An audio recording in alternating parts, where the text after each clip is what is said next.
everyone, welcome back to my channel. If you are new here, my name is Marissa and I'm so glad that you are here. Today's video is my last Canuary 2026 video. Yes, today is March and yeah, I'm behind a little bit. Just behind on editing. I've got lots of things filmed to share with you guys. I just haven't had time to sit down and edit. So I apologize for that. I hope that you guys can be patient with me. However, let's get in today's video. Right now I am doing some taco soup. I will leave all of the recipes that I'm sharing with you guys today listed in the description below. I'll have the links to them. Everything I usually get is from Pinterest, so that's, if you have Pinterest, you should have no problem opening those links. I am just going to get all of my ingredients together and then in the pot and then cook it for just a little bit. I get it started cooking, but I do the final cooking process in the canner when they're processing in the canner.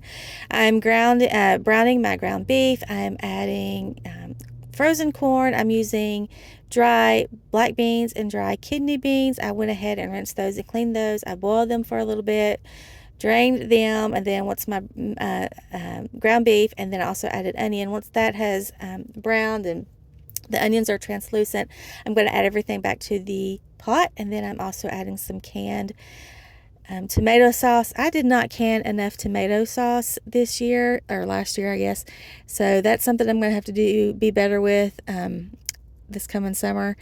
So I'm using store-bought canned tomato sauce, but I'm going to get all of this in to my pot, heat it through, and then I'm going to fill I'm using quart jars. I'm going to fill those up to 1 inch of headspace, do all the proper things. I debubble, I clean the rims, and then put my lids and rings on. You want to tighten it just fingertip tight. You don't want to go like really crank those rings on there because you have a chance of too much pressure and they will explode in the canner. Ask me how I know that, okay? So I'm going to get these in the canner. They will process, since they are quarts and they have meat, they will process for 90 minutes. And I think the recipe says differently on the time. I think it's this one. However, one of these recipes I'm sharing with you guys today says to process a quart for 75 minutes that has meat in it. That is not right. You want to process anything with meat in it. If it's quart size, you want to process it for 90 minutes. If you're using pints, you process for 75 minutes. So I'm going to get these going in the canner, and then I did have a little bit of siphoning. That tends to be something with me that I tell you not to crank on the lids, but I still have a little bit of siphoning from time to time, and you'll be able to see it on the jars when I bring them out. But this turned out so good, y'all. So good. Sprinkle some cheese, sprinkle some crunched up tortilla chips on this. Definitely a winner, W-I-N-N-E-R, not winter, for having it on your shelf. Something quick and easy to fix for any weeknight meal.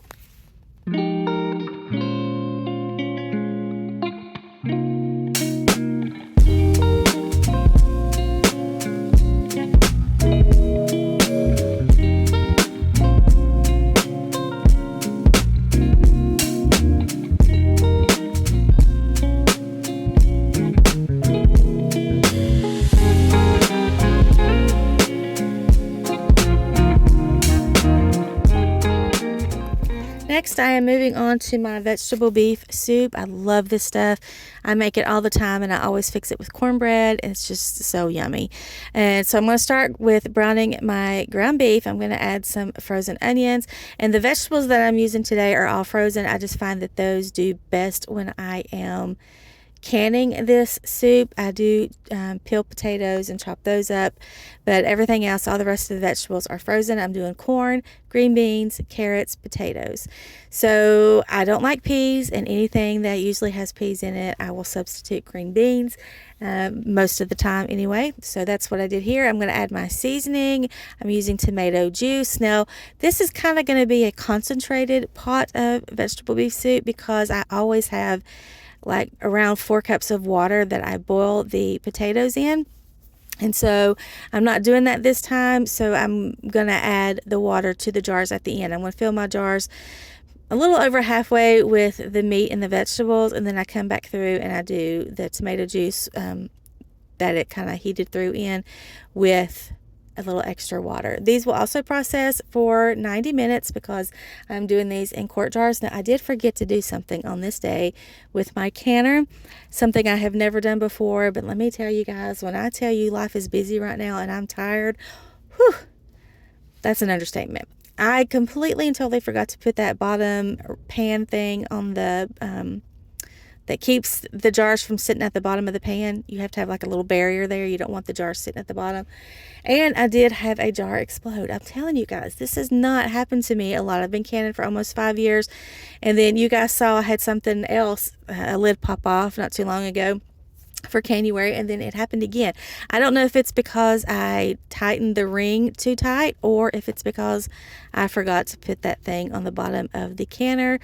Whatever the case may be, I had a jar explode. So yeah, that happened. I'm okay with it. It was one jar and it smelled so good. I wish you guys could have smelled it because it smelled so good. But anyway, the rest of the jars turned out just fine, and we've tasted those. We've already had opened a jar of that, and actually we've opened 2 jars. So good. So if you want to give this recipe a try, this one I may have to type out for you because this is my own recipe. And yeah, the next few recipes, I'm kind of combining everything because I did everything in one day. Well, I did 3 or 4 in one day. And so right here, I am starting my white chicken chili. I do it a little differently from the recipe. I like to roast my chicken in the oven with the onions and a little bit of chicken bouillon. And that broth that I roast that in is the broth that I'm going to use that you'll see in the video. So I'm getting my white chicken chili started. Here I am peeling potatoes because I am also going to be dry canning some potatoes. I am peeling them, washing them, and then soaking them in some lemon water overnight, and then the next day I get up and I process these.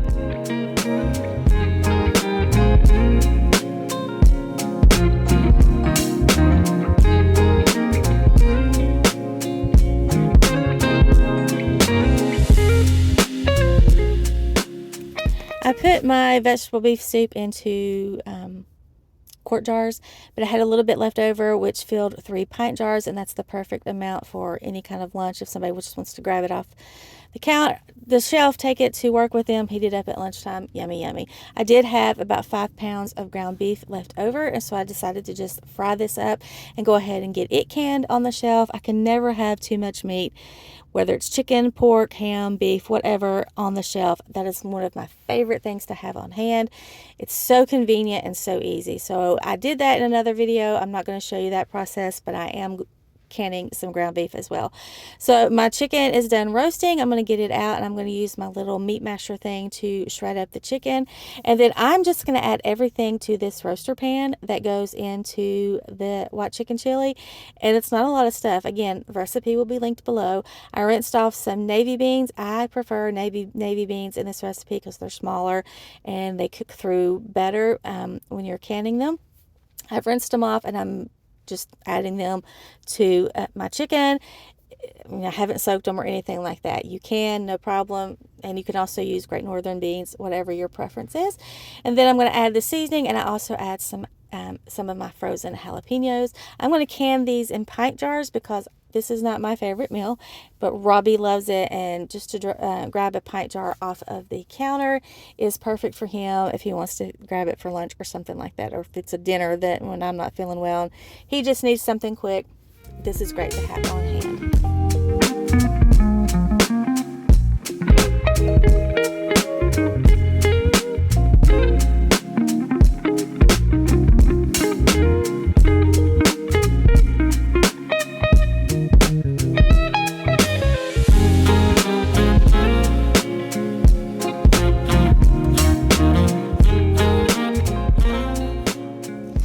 So before I took the lid off, I did hear the lid explode in the canner.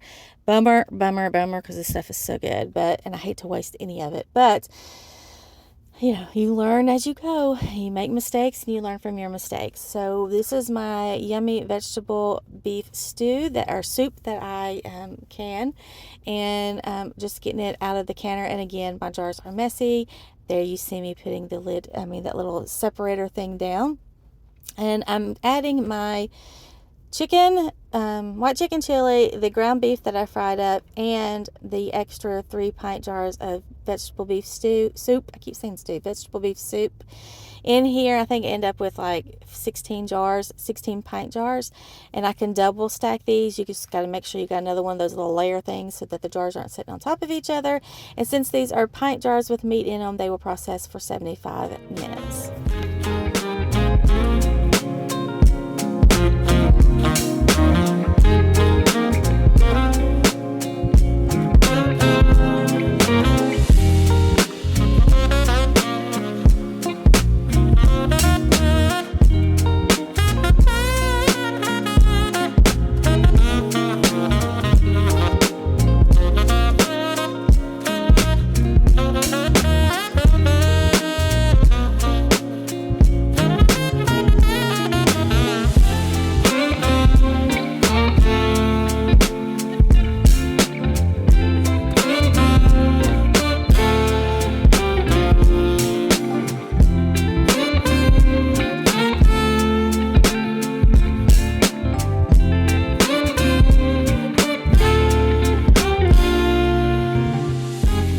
The next day, the next morning, and I am going to go ahead and wash off my potatoes. They had been soaking overnight in the refrigerator, and so I'm going to rinse those off really good.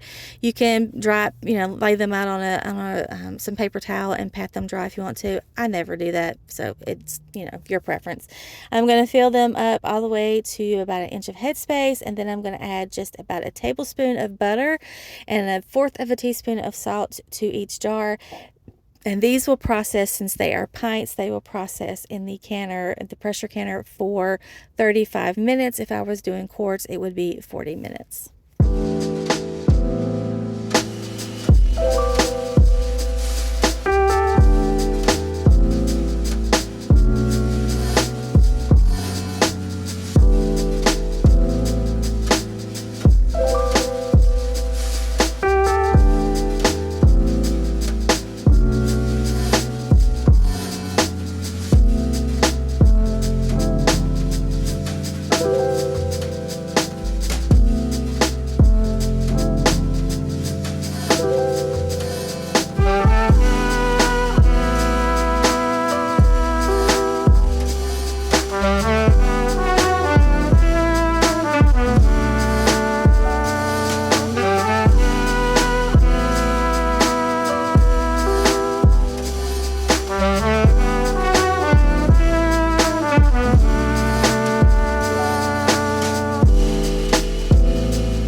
These are so yummy to have on the shelf because all you have to do is you can heat them up if you want to and eat them as they are, kind of mash them up and eat them like a mashed potato. That's not my favorite way, but you can add them in soups. My favorite way is to fry them.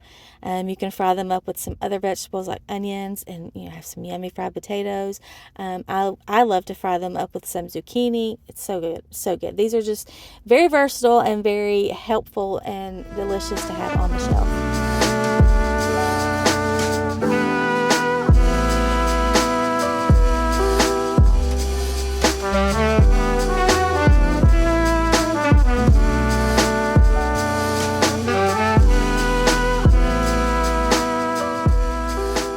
So the last two recipes I'm going to share with you are seasoning recipes, and I do count this as canning because I do this and make it in bulk to have ready on the shelf when I need it. And I was completely out of these 2 seasonings. First one is taco seasoning.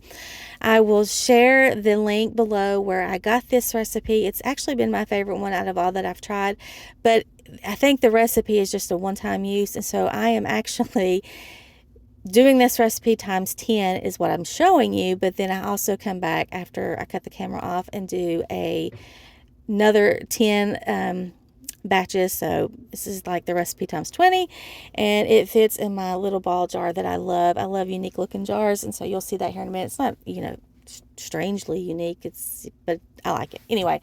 So I'm just going to get all of these ingredients in there, again linked below, and then mix it up and get it into my jar.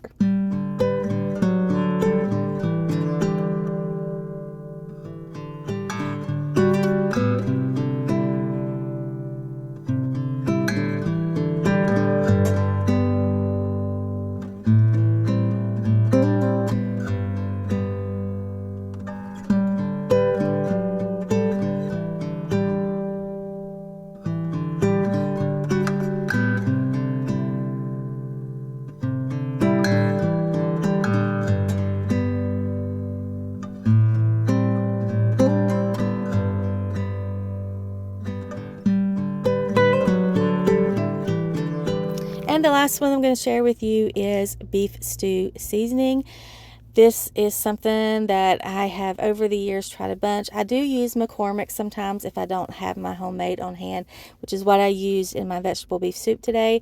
But I prefer to make it myself because I know exactly what the ingredients are that are in there. So I'm going to, again, link it below and you can follow it easy. I am doubling the recipe.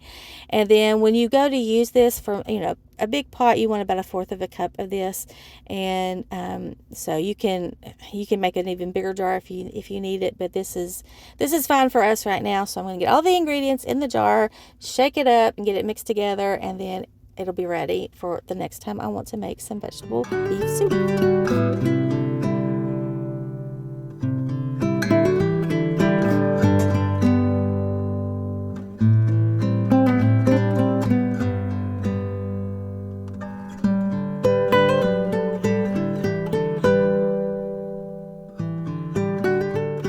I hope that you guys enjoyed today's video. I'm sorry that it is so late getting out to you guys. Life is just busy right now, and my next video will share a little bit of that and what's been going on. I did mention it earlier in another video, but I'm going to do a little bit more of a detail coming up. So if you liked today's video, give it a thumbs up. If you haven't subscribed, I would love for you to subscribe. Until next time, I will see y'all later. Bye.